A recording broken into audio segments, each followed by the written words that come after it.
Okay. Hi, it's Keiko, and we have already started our shearing season this year. It's only March 2nd, but I started shearing the boys yesterday because it's been really hot here in Texas, and I always check like the next week or two's temperature, and we do have a way to keep the animals warmer with the north opening being closed. So we prefer them to be nice and cool.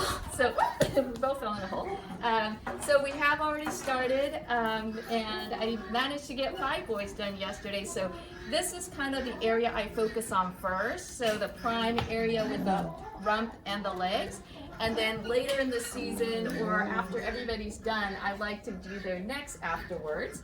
And I shear by just giving them treats. It's over here, honey. Over here. And without any restraint, and I hand shear using these shears.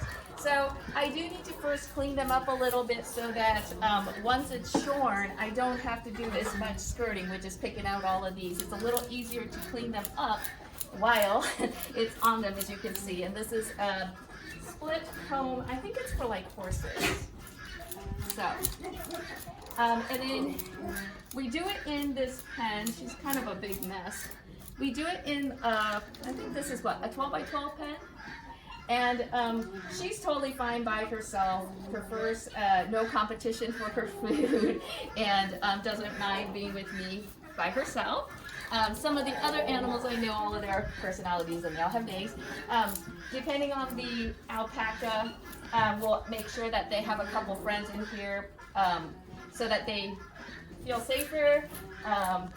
Sometimes they will stay more still. Okay, they will stay more still if there's more animals around and they're kind of like unable to move, which makes it easier to shear. Usually I can get them done now if she's like cooperative like this in about 15 to 20 minutes per whole prime, rump, leg cleanup a little bit on both sides, which I've gotten super fast over the years. It's been a lot of patience and practice, but it does pay off. Oops. Okay, so I'm using the Thornton Arch scissors, which is a spring-loaded shear, which I found over the years to be one of the absolute best long-lasting long-lasting shears I can use to get. Hey, ladies, you'll get your turn. Well, that's my favorite thing now, you guys. Yeah, I can usually get about 15 animals with one pair, which is quite amazing. I have tested pretty much every spring-loaded shears that look like this. They're really great. But yeah, this one is the only one that lasts me my whole herd and can handle. As you can see, there's always going to be a little extra vegetative matter like hay. What you got here? And Cheyenne here is she 14? Yep, she's 14 going on 15. Yeah. And when I first started hand shearing, obviously I wasn't nearly as fast because you have to learn where their body sensitive areas are. So like here, you want to be extra careful because it's the belly area and the armpit. But I've done so many that I have a real good feel for where their bodies are and where the sensitive areas I have to be really careful. And also with hand shears, you know, as long as you're paying attention, you're not gonna hurt them. Another little thing, if you're new and you're wanting to try hand shearing, is when you put your shears in, you tilt it away from the skin so you don't ever cut their skin. That's really important. So you can kind of see I'm floating it off there we go.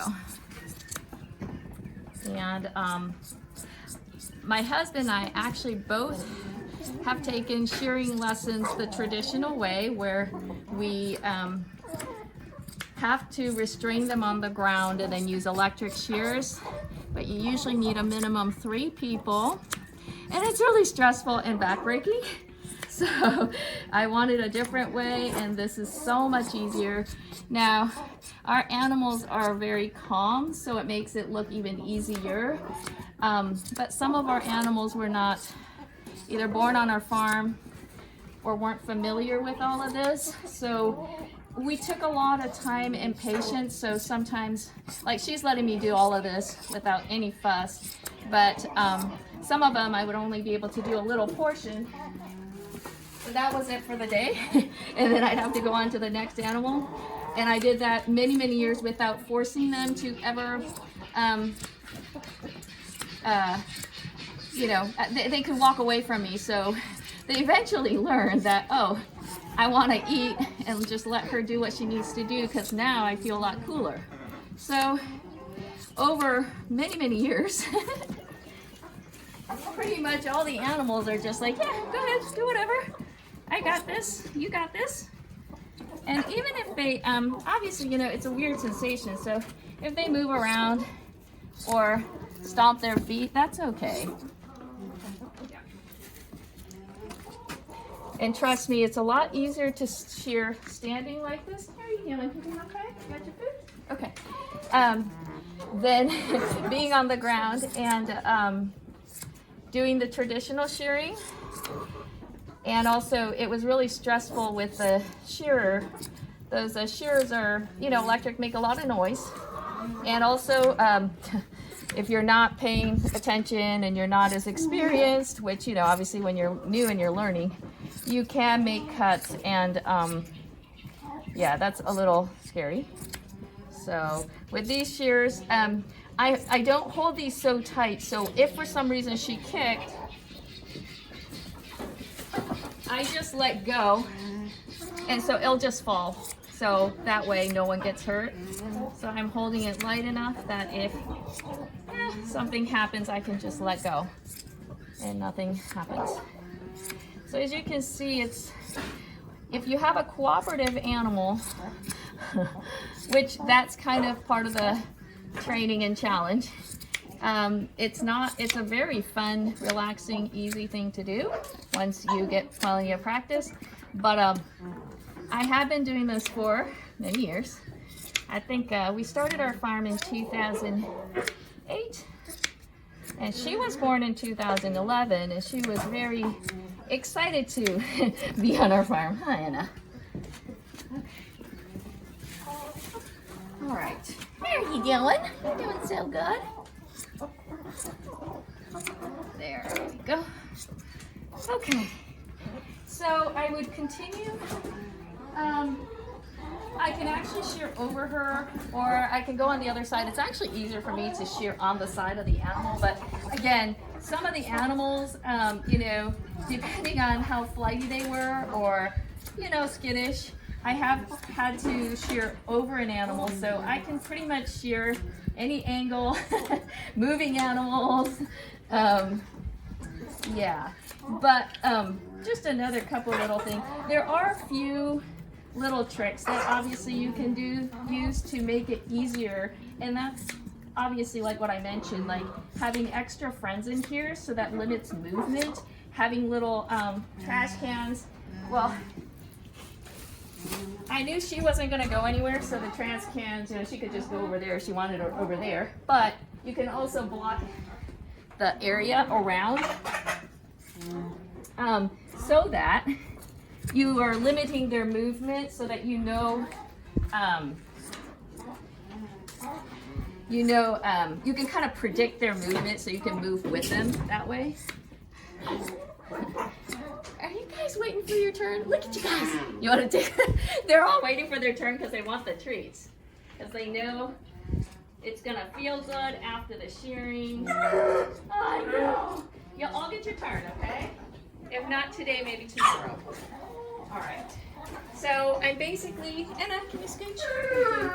So the other side is going to basically be the same. I'm going to give her just a little bit more because she's been great. Now, if she were getting a little like impatient with me, I would stop. Right? Yeah.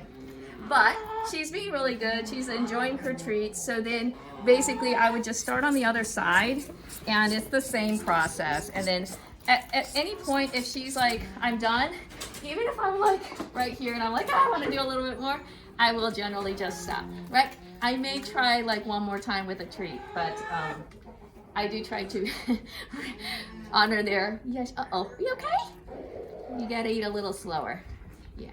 All right, so hope that was interesting or helpful.